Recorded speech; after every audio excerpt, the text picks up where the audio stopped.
Police descended on the southern end of Sylvester Boulevard, the main street of Hattieville Village, around 11 this morning.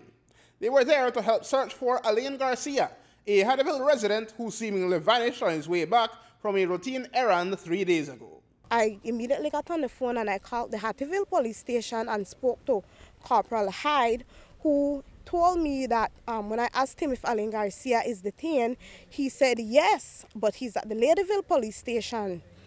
So I was contented because I knew that he didn't get shot or anything.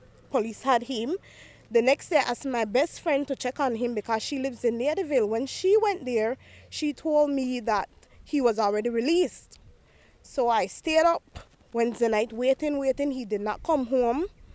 I called his phone, call, he didn't answer.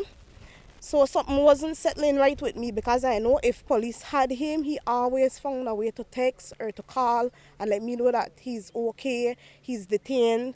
But I didn't receive anything from him. So the Wednesday, when she told me that he was released, he didn't come home. The Thursday morning, I made it my business and I went to visit the Ladyville police station. Upon reaching there, I spoke with the police. They were telling me that he was released from Monday, but this shooting incident did not happen Monday, it happened Tuesday, so the story wasn't adding up. Neil says Hattieville police showed her a photograph of a man they had detained whose name was Garcia, but right away she knew it wasn't Alain.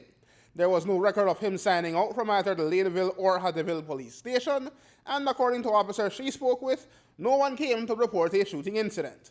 Nonetheless, she's convinced that Garcia came to harm. Now the police know that they and the media, they don't have a good relationship. They can't expect someone to walk up to them and say, oh, this young man gets shot. They have to do their investigation, coming to find out that my command was not detained any at all, or so they say that it wasn't him, because the picture that I'm seeing of this Alain Garcia is not him.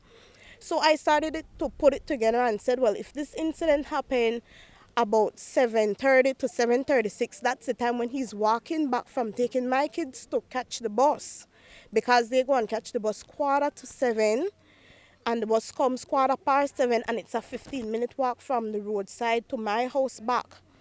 And then when I continue to ask around the village, eyewitnesses are telling me that when the gunshot rang off, they saw him run. So my speculation is that he probably got shot, and because this area is very big, he probably ran in the bush and collapsed and cannot make it out back. So from yesterday, we've been searching, looking around. We've seen a couple of junkers flying around, but we're not smelling anything, or we haven't found anything as yet.